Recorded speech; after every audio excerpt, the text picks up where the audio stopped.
आमचं जे म्हणजे नाशिक पोलीस शहर पोलीस विभाग डिपार्टमेंट जे आहे तर त्याच्यामध्ये एक साधारण 3 जणांना माहिती होतं. फक्त याच्या व्यतिरिक्त माननीय मुख्यमंत्री महोदय फडणवीस सर आणि पोलीस महासंचालक दाते सर यांना माहिती होतं आणि त्यांचं मार्गदर्शन आणि सूचना आम्हाला होत्या.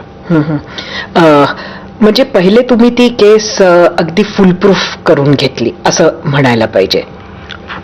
केस फुलप्रूफ करणं खूप गरजेचं होतं, कारण आरोपीचं जे काही वावर होता म्हणजे त्याला मिळू शकणारं लिगल जे बॅकिंग म्हणा किंवा त्याचे जे भक्त होते म्हणजे आजही बऱ्याच जणांना हे म्हणजे पचवायला कठीण जाते की आपण ज्याच्याकडे जातो ज्याच्यावर आपली श्रद्धा होती तो माणूस असा आहे. तर त्यामुळे एक तर ती फिट केस बसवणं, फिट FIR बसवणं, नाही तर उद्या कंप्लेनंट जे आहेत ते कंप्लेनंट घाबरले किंवा त्यांच्यावर प्रेशर आलं तर ते मागे फिरू शकतात किंवा ते कंप्लेंट द्यायला लास्ट मिनिटलाच नाही म्हणाले तर आपली सगळी लिगल प्रोसेस फेल होते. त्यामुळे हे प्रथम स्टेप ही फार महत्वाची.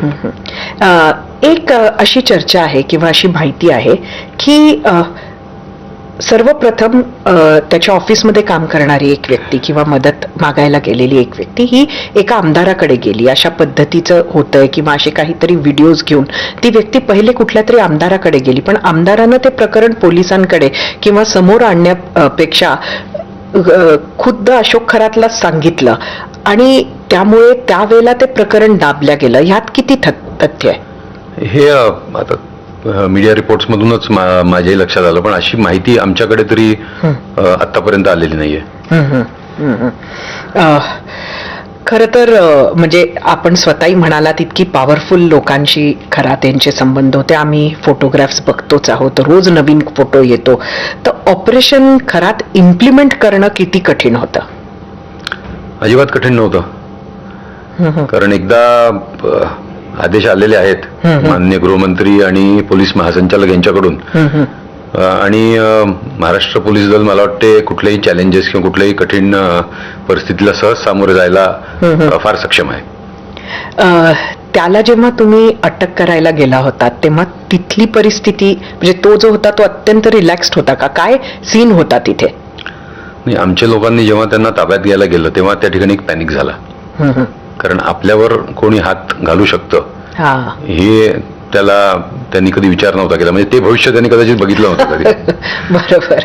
आणि त्याच्या घरच्यांना पण कदाचित माहिती असेल किंवा तो काय करत होता हे नसेल माहिती, तर त्यांचं एक म्हणजे एक शॉक जे आहे की अरे असं कसं होऊ शकतं. तर अशा प्रकारचं एक वातावरण त्या ठिकाणी होतं. मग त्याला पकडलं तर त्याचं रिॲक्शन काय होतं? त्याची रिॲक्शन शॉकची रिॲक्शन होती बेसिकली, कारण आपल्यावर कोणी हात घालेल आणि अशा प्रकारे पोलीसची टीम येऊन घरातून आपल्याला उचलून नेईल हे म्हणजे त्यांनी स्वप्नात कदाचित बघितलं नसेल. He was under shock. त्यांनी त्यावेळेला मोठ्या मोठ्या नावांची धमकी वगैरे दिली का? त्याचं म्हणणं होतं की माझे फार म्हणजे मी फार चांगलं काम करतो आणि माझे फार भक्त आहेत, तर पण ते एकदा पोलिसच्या हाती लागल्यावर मग पुढे ते सर्व काही चालत नाही. म्हणजे त्याने काही ते असं पोलिसांनाच भस्म करून टाकेन वगैरे असे काही नाही, तेवढं ड्रॅमॅटिक हे त्यांनी नाही केलं. पण जेव्हा कस्टडीत आल्यानंतर त्यांनी थोडं आमच्या काही जणांना भविष्य सांगण्याचा प्रयत्न केला. अच्छा. पण म्हणजे स्वतःकडे ओढण्याच्या दृष्टीने सिंपती आणि मी किती चांगलं काम करतो आणि किती चांगल्या चांगल्या लोकांबरोबर माझी उठबस आहे अशा प्रकारचा त्याचा एकंदर तोरा होता. अच्छा. पण मग त्याचा तोरा फारच बदललेला दिसला. त्याला काय कारण ठरलं? कसं बदलला? आणि तो जे काय तुम्हाला सांगत होता ते कसं कसं बदलत आलं? नाही, सुरुवातीला हा स्टँड जो त्याचा होता, त्यानंतर आम्ही म्हणजे आपण त्याला विचारपूस करतो